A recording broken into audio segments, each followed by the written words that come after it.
El apóstol Pedro escribió 2 cartas, posiblemente más, pero dos de ellas han quedado en el canon del Nuevo Testamento.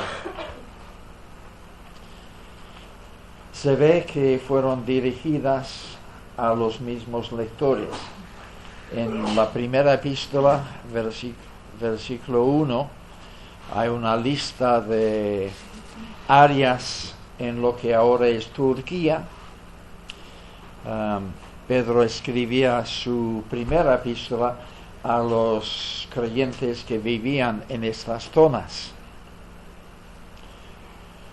Eran zonas probablemente no visitadas por el apóstol Pablo. Así que Pedro no está pisando el terreno de Pablo, está en zonas de Turquía, al norte del país. Pablo había visitado muchas zonas del sur. Luego en la segunda epístola, capítulo 3, versículo 1, Pedro dice: Amados, esta es ya la segunda epístola que os escribo. Puede ser que esta segunda epístola va dirigida a otra gente a la cual previamente había enviado otra carta. Pero lo más probable es que está escribiendo a la misma gente que en la primera epístola, diciendo: ahora esta es la segunda epístola que os escribo. Así que vamos a entender esto último, que Pedro escribió 2 cartas al mismo grupo de creyentes en diferentes provincias del norte de Turquía. Pero las 2 cartas tienen diferentes enfoques. En la primera, él escribe para animar a los creyentes a perseverar en la fe y seguir fieles al Señor en medio de mucha persecución. En la segunda carta, escribe para animar a los creyentes a perseverar en la fe y ser fieles al Señor en medio de mucha apostasía y falsa enseñanza. O sea, el énfasis sobre la necesidad de fidelidad y progreso y firmeza, perseverancia en la fe es igual en las 2 cartas, pero contra el trasfondo de persecución en la primera y contra el trasfondo de falsa enseñanza en la segunda. Os sugiero que la Iglesia cristiana siempre ha estado en situaciones de persecución o de falsa enseñanza a lo largo de la historia. Y esto nos hace plantear la pregunta: ¿dónde estamos nosotros? ¿Estamos en fase de persecución o de falsa enseñanza?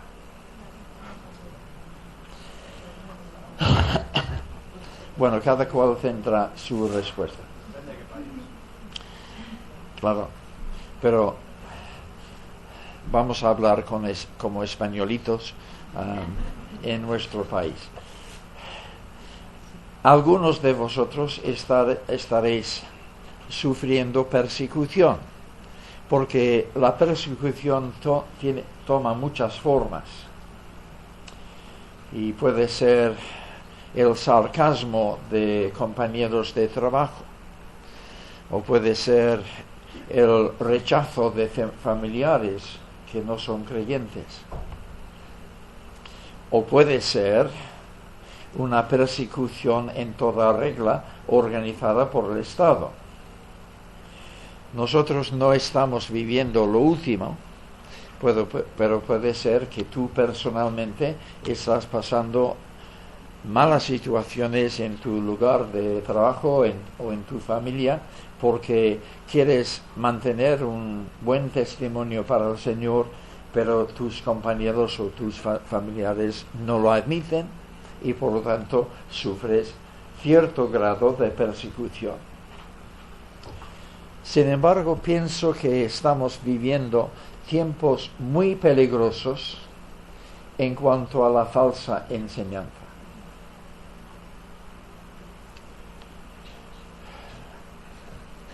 Este no es el momento de entrar en todo lujo de detalles acerca de diferentes vientos de doctrina que están soplando en nuestros días. Pero últimamente, si ves el rótulo Iglesia Evangélica y entras en el edificio, nunca sabes lo que vas a encontrar. A veces es una discoteca, a veces es pompas fúnebres, y hay todo un surtido de matices de medio. A veces te predican un evangelio legalista y a veces te predican un evangelio light, y nunca sabes qué evangelio vas a escuchar. En ese sentido, los que tenemos cierta edad añoramos los viejos tiempos, cuando podías entrar en cualquier iglesia evangélica y sabías más o menos con lo que ibas a encontrar. Pero hoy en día no es así. Así que creo que es muy oportuno para nosotros esta segunda epístola. Tenemos que abrirnos los ojos ante el peligro. Necesitamos, iba a decir, asistir a los cultos con lupa. Esto hay que matizarlo mucho. Pero necesitamos contrastar lo que se está diciendo desde el púlpito con lo que Dios dice en su palabra, para asegurarnos que realmente estamos escuchando todo el consejo de Dios, sin cortes, sin adiciones, porque en este mundo evangélico de hoy hay de todo.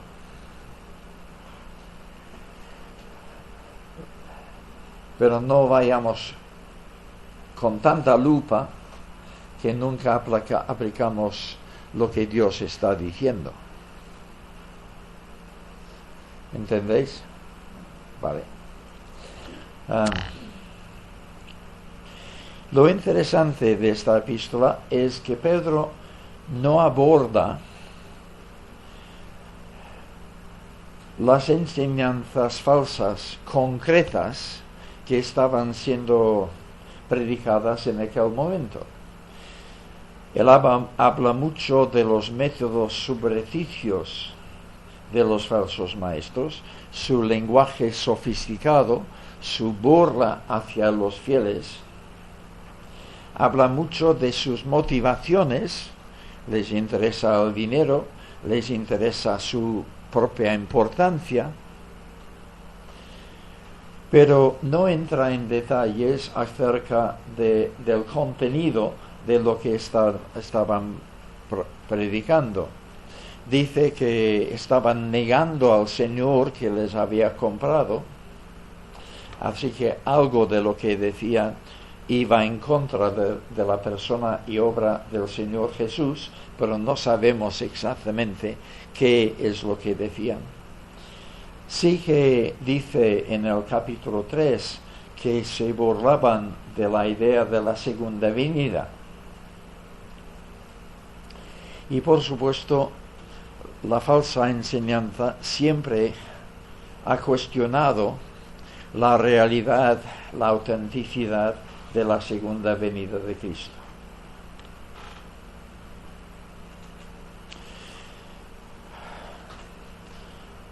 Yo no sé si os he contado esto antes. De todas formas, hay personas aquí que nunca han estado antes, así que lo voy a repetir. Pero los viejos tenemos derecho a chochear y repetir lo mismo. En mi iglesia, cuando yo era pequeño, cuesta creerlo, pero lo era una vez, había un señor que siempre repetía lo mismo. como yo. Era el señor Page. Y él solía participar en el culto libre diciendo cosas como si fuera la primera vez que hubiese dicho esto, pero los niños en la congregación sabían perfectamente lo que iban a decir y además lo copiábamos después, lo imitábamos.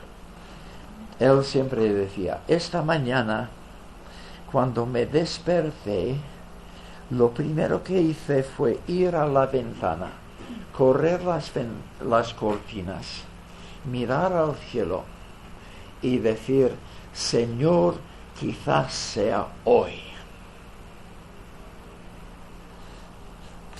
Quizás sea hoy cuando vengas. Y como digo, los niños solíamos imitar: quizás sea hoy. Pero esta frase el Señor la utilizó como martillo en mi mente. Quizás sea hoy. Y gracias al señor Page, siempre he tenido esta idea de que cada día que estamos en esta tierra es una propina de Dios. Porque Cristo podría haber venido ayer, pero ha decidido darnos otro día y otro día. Quizás sea hoy. En otras palabras, yo de pequeño escuchaba con mucha frecuencia enseñanzas sobre la segunda venida. Algunos de vosotros procedéis de iglesias en las que la segunda venida de Cristo casi es una doctrina olvidada. No voy a pedir que levantéis la mano si es así, pero sospecho que algunos venís de esta clase de iglesias. En otras palabras, vivimos en un mundo que si fuéramos allí en el pueblo a hacer una encuesta: ¿tú crees que Jesús va a volver? La gente nos miraría con asombro. Diría: ¿mande? Y tendremos que explicar que la doctrina cristiana enseña que un día Jesucristo volverá, porque tan perdida es esta idea en nuestra sociedad que la gente ni siquiera lo sabe. Pero luego nos dirían: no, yo no creo esto. Pero no solamente en el mundo, también en la iglesia. No es que la gente esté burlándose de la idea de la segunda venida. No hemos llegado a este extremo todavía. Pero estamos aparcando esta doctrina para que no sea una expectación viva, diaria en nosotros. Pedro escribe esta epístola, en parte al menos, para contrarrestar la burla de su generación, el escepticismo en cuanto al retorno de Cristo, y nos va a dar buenos argumentos para asentar firmemente esta esperanza en nosotros. La epístola, a algunos de vosotros os sorprenderá muchísimo, la epístola tiene forma de quiasmo. De quiasmo. Ahora, hay alguna persona aquí que todavía no sabe lo que es un quiasmo. Los que habéis estado aquí en otros años estáis hartos de quiasmos.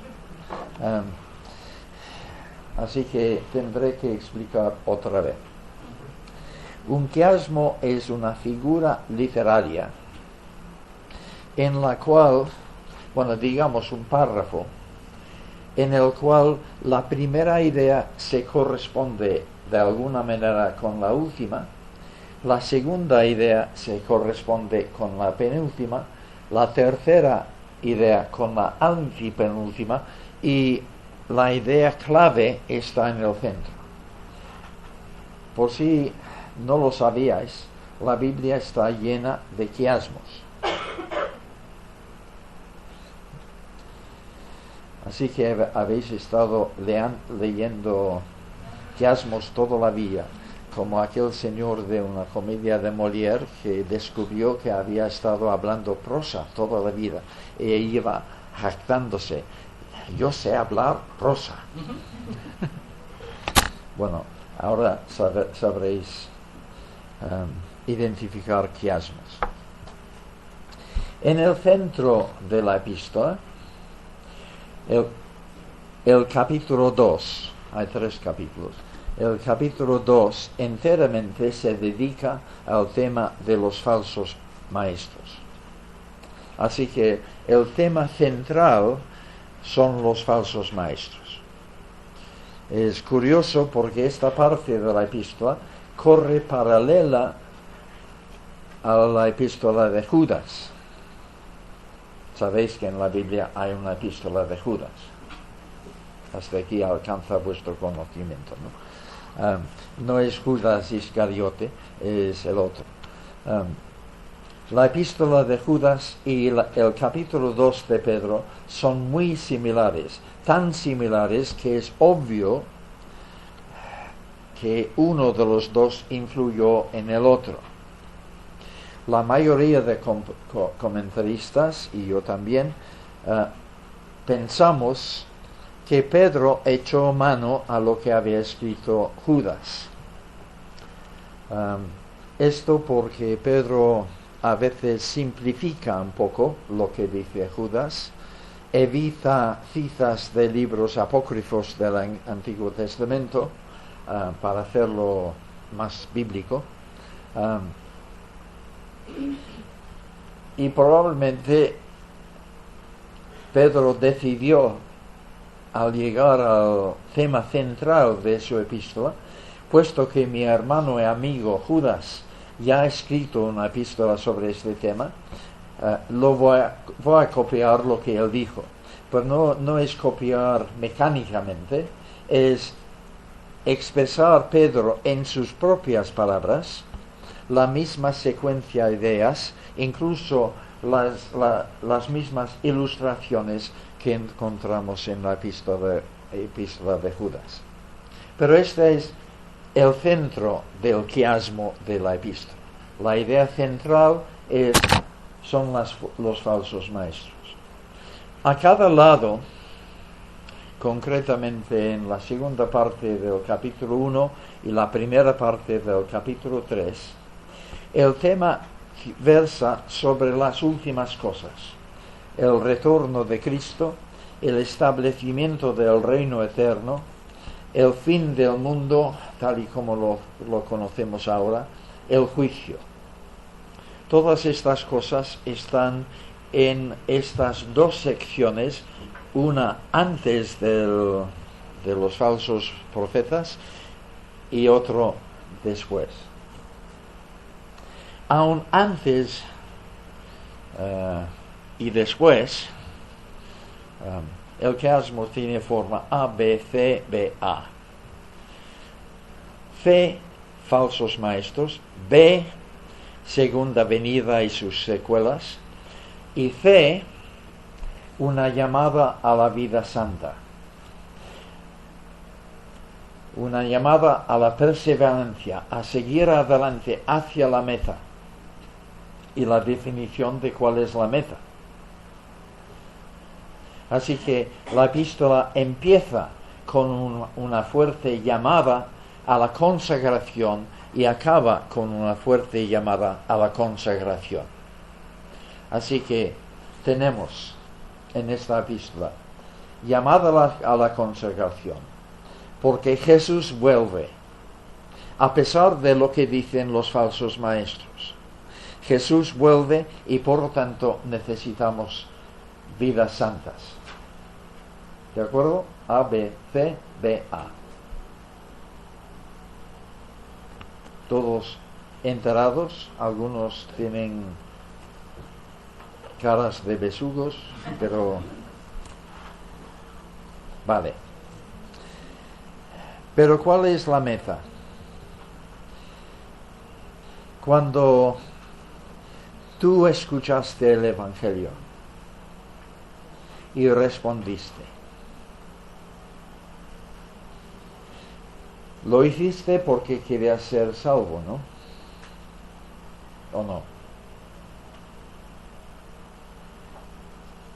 Sí.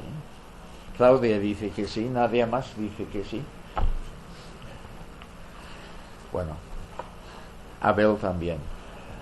Así que, muy bien. A Claudia y a Abel estáis conmigo. Los demás, yo no sé si están dormidos o lo que pasa. Pero decimos, Señor, sálvame. Pero ¿qué significa ser salvo? Significa que yo reconozco que estoy absolutamente perdido, profundamente enfermo, moral y espiritualmente, que no hay cosa buena en mí, que necesito que Dios me saque de la situación en la que me encuentro. ¿No es así?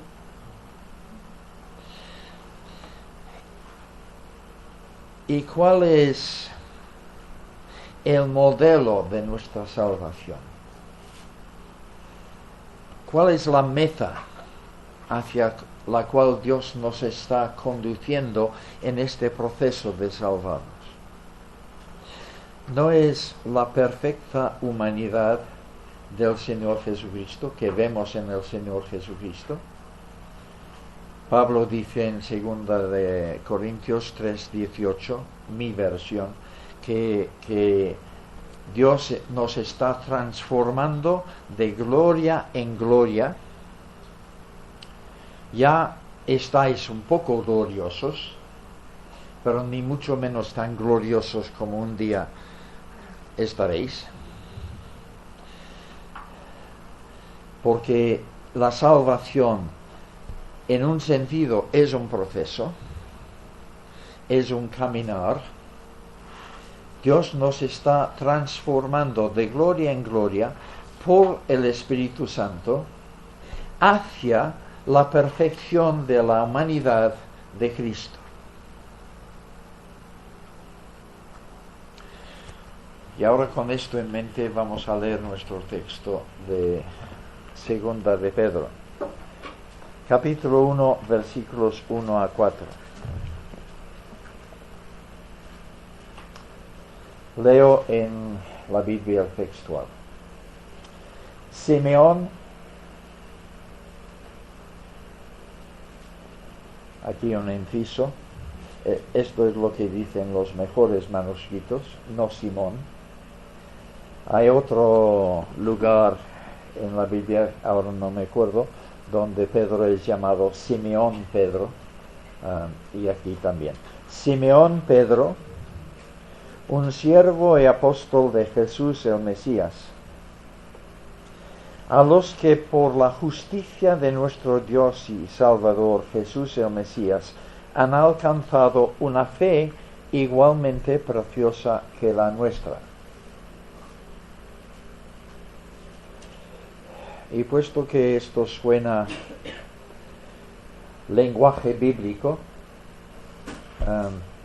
entra en un oído y sale por el otro, y no paramos a analizar la frase, pero si lo analizáramos un poco, volveríamos a decir, mandé, porque estamos acostumbrados a la frase al revés.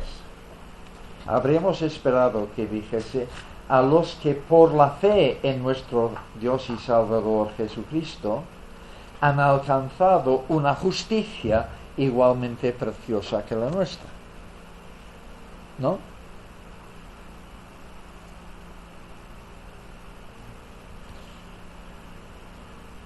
Me miráis embobados como si no estáis enterándoos de lo que estoy diciendo. Lo repito otra vez. ¿Está ahí en la pizarra? Simón Pedro, siervo y apóstol de Jesucristo, a los que han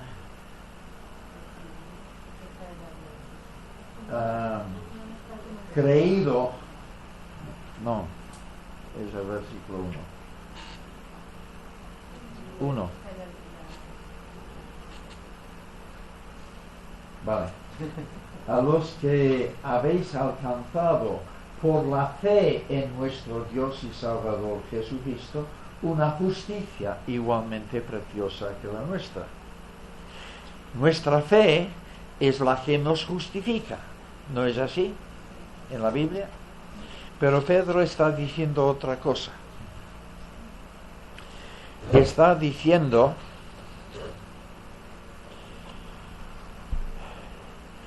que gracias a la justicia de Dios, nosotros hemos alcanzado una fe en el Señor Jesucristo.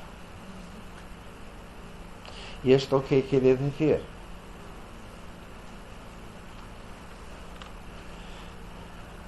La fe es don de Dios. Tú has creído, y ciertamente eras tú que creíste, no fue Dios quien creó. Tú has creído el Evangelio. Pero si empiezas a compararte con otros que no han creído, ¿qué virtud hay en ti que haya decidido que tú creas y otros no? ¿Eres más guapo? ¿Eres más inteligente? ¿O quizás menos inteligente?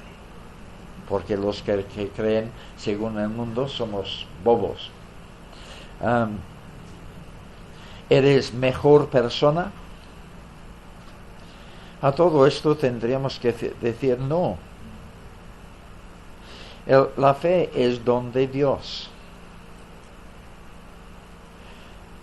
Lo cual quiere decir que Dios es injusto, ¿no? Dando este don a algunos y no a otros. Pero Pedro dice, no, es por la justicia de Dios que hemos alcanzado fe en Jesucristo. Justicia en el sentido siguiente, me parece a mí. Pedro, judío, está escribiendo mayormente a gentiles. Aunque Pedro era apóstol a los judíos, como Pablo lo era a los gentiles, sin embargo, en este caso tenemos a Pedro escribiendo mayormente a gentiles. Seguramente había judíos también en estas congregaciones, pero mayormente a gentiles. Y Pedro ha aprendido por experiencia que Dios no tiene discriminación. Dios en Cristo ha abierto a las puertas de par en par igualmente para judíos como para gentiles. Dios es justo en este sentido. No está dando fe solamente a judíos, sino imparcialmente a gentiles además de judíos. Y Pedro nunca pudo dejar de asombrarse ante esta realidad. Tuvo que recibir buenas lecciones de parte de Dios para asimilar esta idea. El judío de judíos nunca habría entrado en casa de Cornelio si Dios no le hubiese dado esta visión de animales de todos los tipos, limpios e inmundos. Y si Dios no hubiese dicho, Pedro, levántate y come, mata y come. Pero, Señor, ¿cómo voy a matar y comer animales inmundos? Y Dios figuradamente está diciendo, ahora el Evangelio es para gentiles, además de judíos. Y directamente después de esta visión recibe la invitación a ir a casa de Cornelio y predicarle el Evangelio.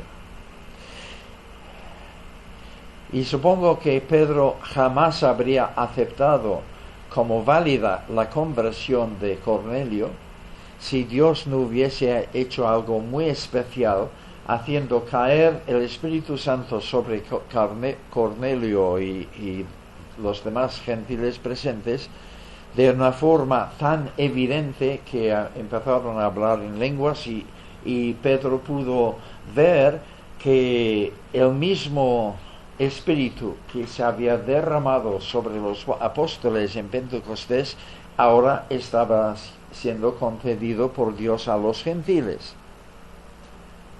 Así que Pedro necesitó fuertes palos para entrar en esta idea de que ahora el Evangelio es para gentiles además de judíos. Y ahora, escribiendo a gentiles, dice que Dios es justo por la justicia de nuestro Dios y Salvador, Jesús el Mesías. Habéis alcanzado una fe igualmente preciosa que la nuestra. La frase es muy bonita, ¿no? Y los que estamos aquí presentes, mayormente hemos alcanzado una fe igualmente preciosa en Cristo Jesús, por la gracia de Dios, por la justicia de Dios. Versículo 2. Gracia y paz os sean multiplicados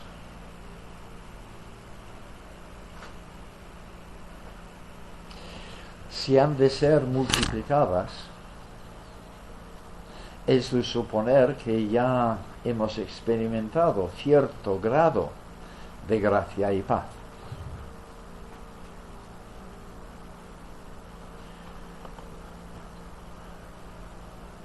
Tú, hermano mío, vives en la gracia de Dios. Pero el plan de Dios para ti es que conozcas mucho más gracia que la que experimentas ahora mismo. Gracia de parte de Dios os sea multiplicada. Y paz, total bienestar. En esta vida nunca vamos a conocer perfectamente la paz.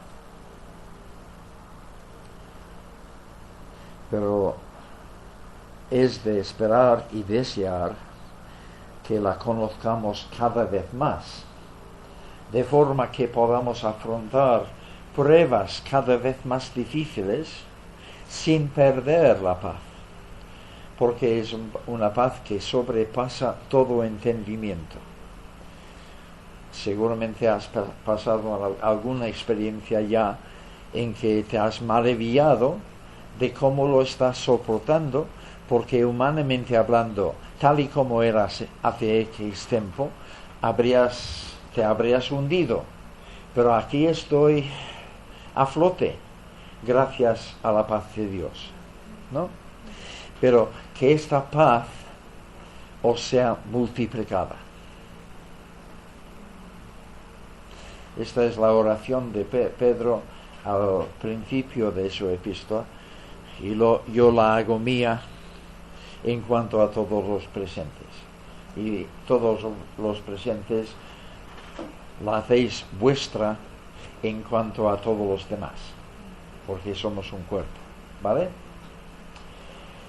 Pero la gracia y la paz no nos serán multiplicadas excepto en la medida en que vamos conociendo a Dios y a Jesús nuestro Señor. Gracia y paz os sean multiplicadas en el pleno conocimiento de Dios y de Jesús nuestro Señor. Pleno conocimiento pone en esta versión, porque la palabra en griego es epignosis, no gnosis. Gnosis con G al principio es conocimiento, epignosis es pleno conocimiento, profundo conocimiento.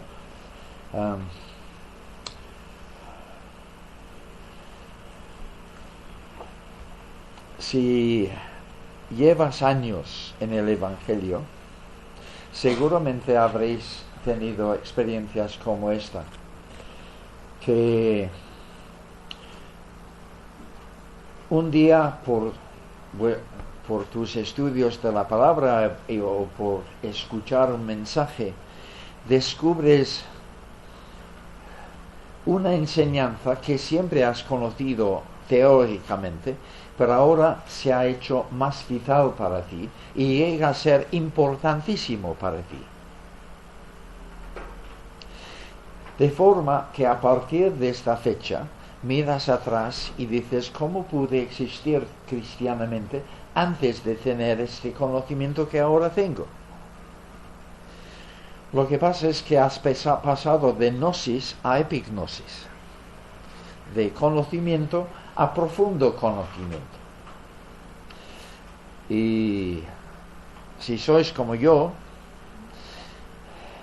2 veces al año vais a tener esa experiencia. Bueno, digo 2 veces por decir algo, pero continuamente vais a tener esta experiencia de tener conocimientos ya, pero estos conocimientos todavía son un poco superficiales, teóricos. Pero ahora sí que entiendo este conocimiento, lo he vivido, lo he experimentado. Ya no es conocimiento teórico, es un conocimiento de verdad, experimental. Y cuanto más experimentamos la realidad de Dios y del Señor Jesucristo, entonces tanto más creceremos en gracia y en paz. Y pasamos al versículo 3. Por tanto, por cuanto todas las cosas que pertenecen a la vida y a la piedad nos han sido concedidos por su divino poder, aquí empieza una parrafada de aquellas que encontramos en la Biblia, que son interminables y de forma que cuando llegamos al final del párrafo ni nos acordamos de cómo empezó, y tenemos que reconstruir el párrafo trozo a trozo para intentar entender lo que está el apóstol diciendo. En este sentido, Pedro se parece un poco a Pablo, aunque al final de la carta él tendrá que decir algunas cosas acerca de lo difícil que es Pablo en sus cartas, y nosotros queremos comentar, ¿y tú, Pedro? Pero bueno, por cuanto todas las cosas que pertenecen a la vida y a la piedad nos han sido concedidas por su divino poder, y aquí hacemos una pausa, Dios en Cristo ya te ha dado todo lo que necesitas para vivir la vida cristiana en consagración y en fidelidad.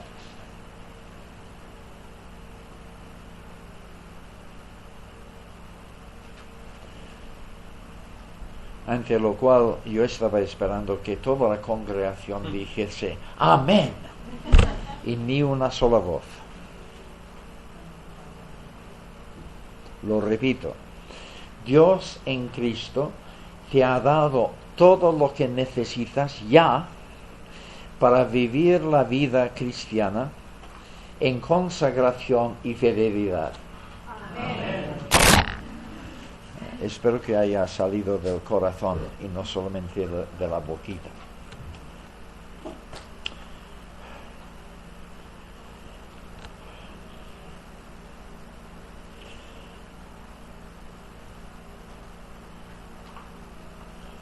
La vida cristiana no es fácil.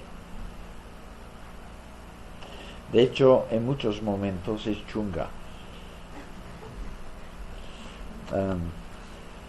Yo no conozco ninguna canción que diga la vida cristiana es chunga. Pienso componer una, a ver si lo compongo antes del final del campamento y podemos enseñarlo en nuestras iglesias, para compensar algunas canciones que tratan la vida cristiana como si todo fuera color de rosa. Cito de alguna canción. Bueno, la vida cristiana es dura. Y es dura porque tenemos un enemigo. Y el enemigo pone la zancadilla de muchas maneras. Pone escollos de todos los tipos en nuestro camino. Conoce nuestras debilidades. Y por allí entra. Pero necesitamos comernos el coco y reconocer que en Cristo ya tenemos todo lo que necesitamos para vencer las tentaciones y seducciones del maligno y seguir adelante con Cristo en el camino de la fe.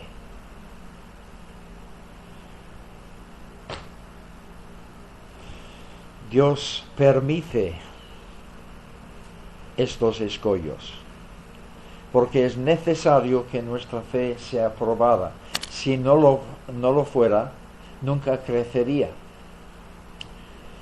Pero, por ejemplo, el ejemplo de Abraham, Pablo lo desarrolla en Génesis capítulo 4. Si no conocéis este capítulo, deberéis, después de la sesión, a leerlo.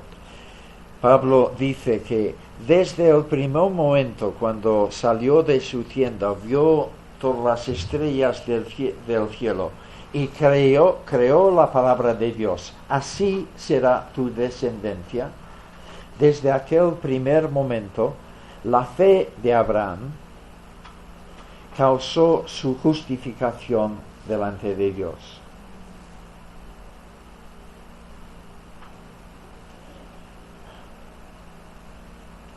Pero la vida de Abraham fue chunga.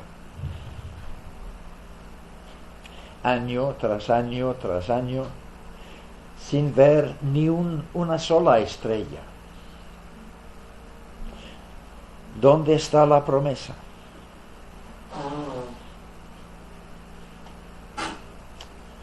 Luego Sara tiene una idea genial. Tengo un hijo con mi criada, Agar.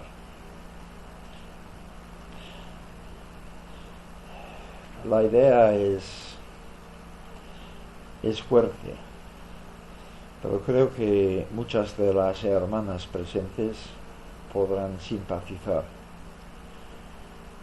Sara estaba muy amargada porque no había posibilidad, parecía, de concebir. Entonces la idea era que Agar diera a luz sentada en el regazo de Sara, para que la comadrona pudiese decir: Sara ha dado a luz.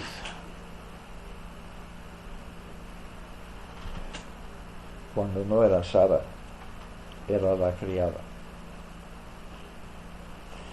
Maneras humanas de hacer cumplirse las promesas de Dios cuando Dios no necesita. Maneras humanas. Pero la vida cristiana es dura. Y a veces Dios nos llama a seguir creyendo contra esperanza.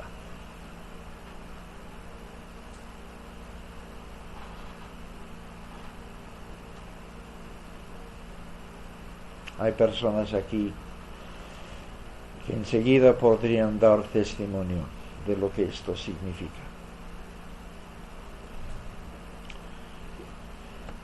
Tenemos todo en Cristo para seguir adelante, seguir creyendo. pero la vida cristiana no es fácil y vamos a ser puestos a prueba.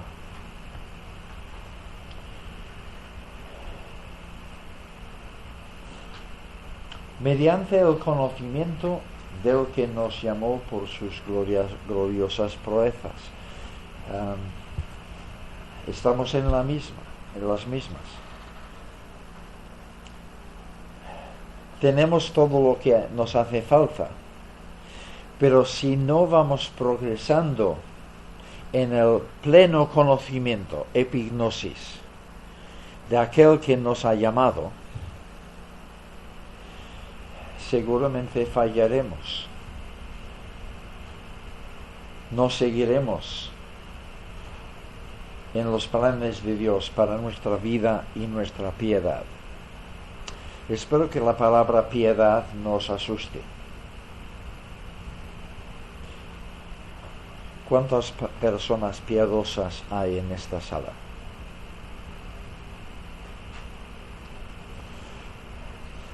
Un poco tímidas.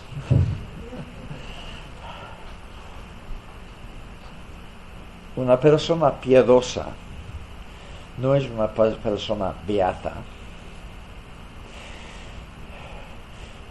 La impiedad es vivir de espaldas a Dios, no tomar a Dios en cuenta, vivir mi vida a mi manera. Nadie me va a decir a mí, ni Dios, cómo tengo que vivir. La vida piadosa es vivir de cara a Dios, tomando a Dios en cuenta, deseando hacer su voluntad. Ahora, ¿cuántas personas piadosas hay aquí? Menos mal. Tenemos todo lo que necesitamos en Cristo para vivir la vida piadosa. Pero ¿cómo vais creciendo en el conocimiento de Cristo? Porque si no vais creciendo en conocimiento de Cristo, entonces Cristo es una palabra abstracta para ti que no ayuda para nada este proceso de crecimiento.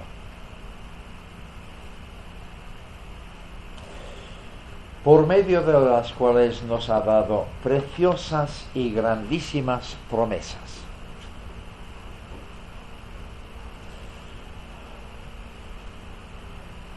Incomparables promesas me das, ¿no?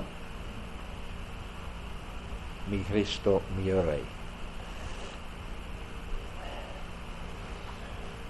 Preciosas y grandísimas promesas. Quizás sea hoy. Promesa de Dios. Cristo va a volver. Cristo va a establecer el reino. Vamos a estar para siempre con el Señor. El retorno de Cristo será el momento de nuestra transformación definitiva. Tengo ganas de veros en aquel día.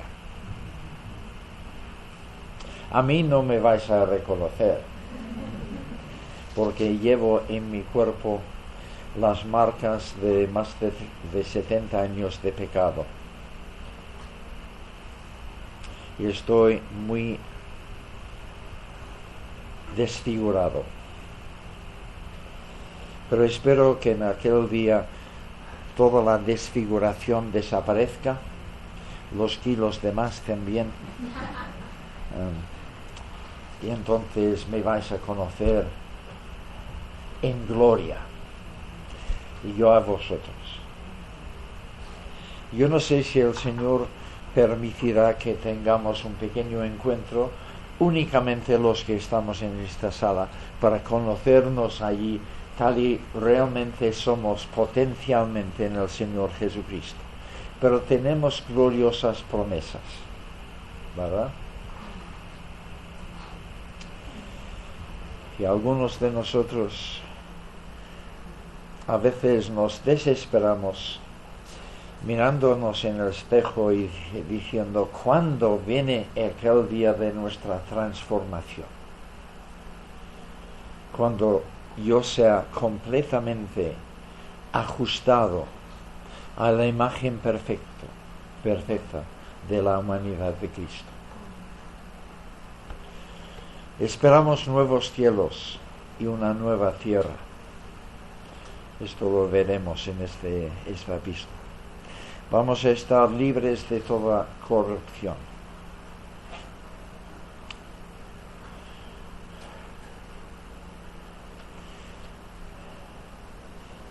Pero, dice Pedro, la esencia de estas promesas es que por ellas vamos a llegar a ser consustanciales con la naturaleza divina.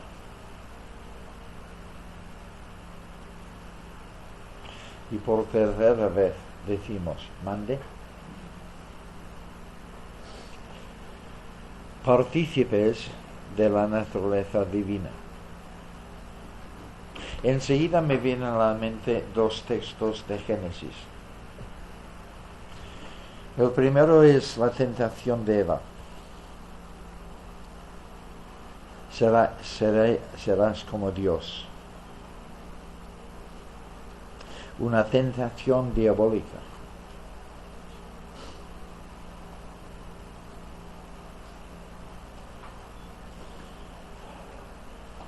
Todos nosotros tendremos que tener la idea bien asentada de que Dios es Dios y yo soy el que soy.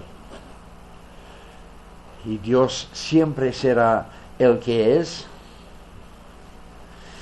y que aspirar a ser como Él, en un sentido, es una tentación diabólica que nunca debe entrar en mí. Pero el otro texto que recuerdo está en Génesis 1, donde dice que fuimos creados a la imagen de Dios.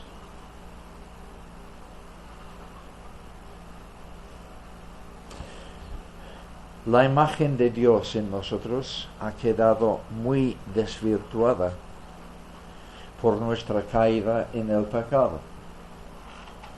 Todavía se ve algunos restos de la imagen, aun en personas no creyentes. Pero en medio de una degeneración terrible. Pero el Evangelio nos promete la restauración plena de la humanidad que Dios tenía en mente al crearnos, una humanidad que tiene que ver con su imagen en nosotros. Notemos bien los tiempos de los verbos aquí, para que por las promesas de Dios llegarais a ser partícipes en la naturaleza divina, habiendo huido de la corrupción que hay en el mundo a causa de la concupiscencia.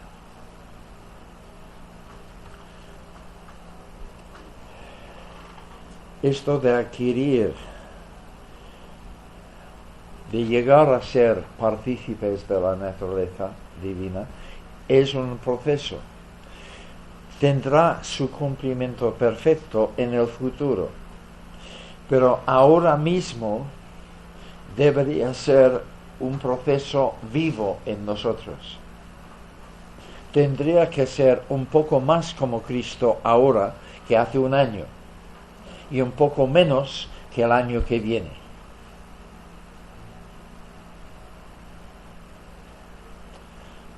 Nuevamente, si fuerais pentecostales habríais dicho amén, pero sé que en vuestro corazón estáis diciendo amén, así que me conformo con esto.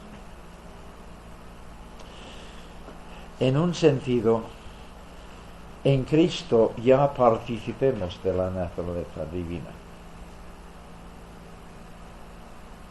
En verdad te digo que el que no nace de nuevo no puede ver el reino de Dios. En verdad te digo que el que no nace de agua y del Espíritu no puede entrar.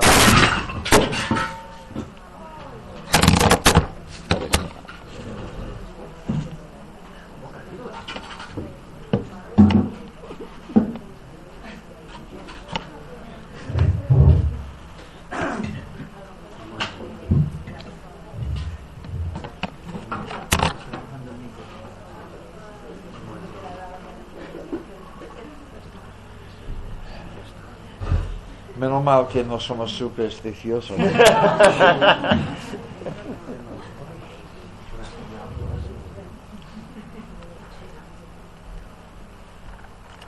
El que no nace de agua y del Espíritu. ¿Me permitís un apunte aquí? Jesús no está diciendo que tienes que nacer de nuevo siendo bautizado en agua y por lo tanto recibiendo el Espíritu. Jesús está utilizando dos símbolos. Se podría traducir este versículo: el que no nace de agua y de viento no puede entrar en el reino de Dios. Incluso es posible que deberíamos traducirlo así, porque Jesús sigue hablando del viento que sopla donde quiere. Así es todo el que nace del viento. Pero tanto el agua como el viento son símbolos del Espíritu, como lo es también el fuego. Por eso en Pentecostés una llama de fuego apareció en las cabezas de los apóstoles, sopló un viento recio y ellos fueron bautizados, verbo que indica agua. Los tres símbolos están presentes en Pentecostés.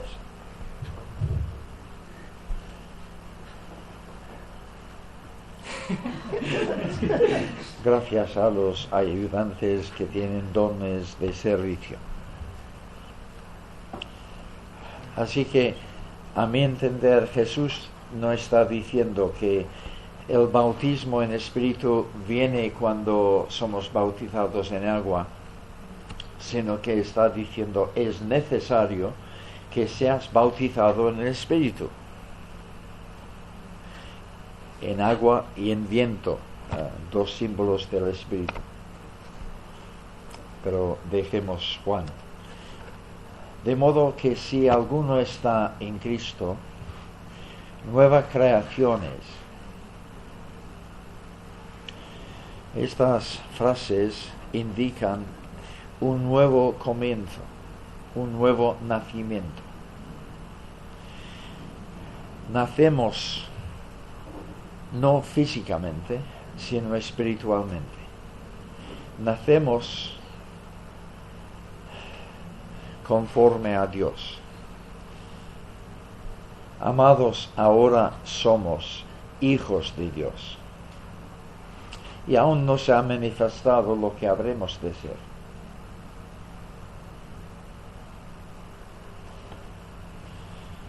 Habéis nacido de nuevo, no de una simiente corruptible, sino que que es incorruptible, mediante la palabra de Dios que vive y permanece. Todos estos verbos están en tiempo pasado. Ya somos una nueva creación, hemos nacido de nuevo, hemos sido sellados por el Espíritu, somos hijos de Dios. Pero hay otros textos que hablan en tiempo presente y futuro. A todos los que le recibieron, es decir, a los que creen en su nombre, les dio el derecho de llegar a ser hijos de Dios. Pablo, escribiendo a los Efesios, dice que os vistáis del nuevo hombre. En principio, sois nuevo hombre, pero tenéis que seguir vistiéndoos del nuevo hombre, el cual, en semejanza de Dios, ha sido creado en justicia y santidad de la verdad. Ya hemos citado 2 Corintios 3:18. Vamos siendo transformados de gloria en gloria hacia la imagen de nuestro Señor Jesucristo. ¿Cómo vamos?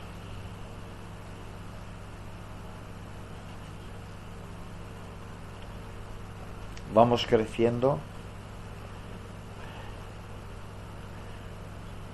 estamos avanzando en esta transformación o nos hemos estancado y necesitamos otro empujón. Para esto existe este campamento. Un empujón al año no hace daño. Pero espero que este no sea el único empujón que recibáis. Si somos fieles en nuestra lectura de la palabra y nuestra meditación de la palabra, el Espíritu Santo nos estará dando empujones constantemente.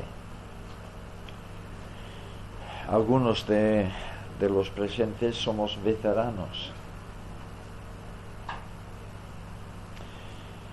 Nos estamos conformando con lo que ya hemos alcanzado. Entonces estamos en peligro de quedarnos postrados en el desierto y nunca entrar en la tierra prometida. O somos como Caleb, que con sus 85 años, todavía no hay nadie aquí con 85, me parece. Dijo, dame esta montaña. Josué 14. El deseo de Pedro al escribir esta carta es animar a sus lectores. Vosotros habéis empezado bien. Habéis nacido de nuevo. La imagen de Dios está empezando a tomar forma en vosotros. Pero todavía hay mucho que avanzar hasta que Cristo esté plenamente formado en vosotros. Y tenéis que seguir avanzando. Y él escribe para avivar este afán de seguir avanzando en el Señor, creciendo en santidad de vida, en el conocimiento de Dios, siendo transformados a la imagen de Cristo, no conformándonos con lo que ya somos, sino deseosos de andar más como Él anduvo. Así que este es el primer énfasis del apóstol Pedro. Esta tarde, seguiremos viendo cuál es el plan que Pedro nos propone para nuestro avance en este camino. Pero en este momento todos tenemos que determinar sí o no. ¿Voy a seguir avanzando por la gracia de Dios? ¿Realmente este es mi deseo o no? Y que conteste cada uno delante del Señor, no delante de los demás. ¿De acuerdo? Oremos. Padre, pedimos que tú nos hables y nos hables fuerte a través de esta epístola. Vivimos en tiempos peligrosos en los que suenan muchas voces, no solamente en el mundo, sino en la Iglesia. Y necesitamos ser librados de todo falso camino, de todo evangelio light, de todo lo que no se corresponde con tu revelación y tu palabra. Ayúdanos a discernir tu verdad, abrazarla, desearla y desear conformar nuestras vidas a tu programa de transformación. Gracias porque en última instancia la obra es tuya. Tú das el querer como el hacer. Pero por tu palabra nos estás llamando a tener este querer en estos momentos. Y pedimos que este querer pueda asentarse en nosotros, que podamos realmente desear ser transformados a ser como Cristo, vivir como Él anduvo, participar de sus pensamientos, de sus emociones, de sus ambiciones, en todo ser conformados a Él. Te lo pedimos en su nombre. Amén.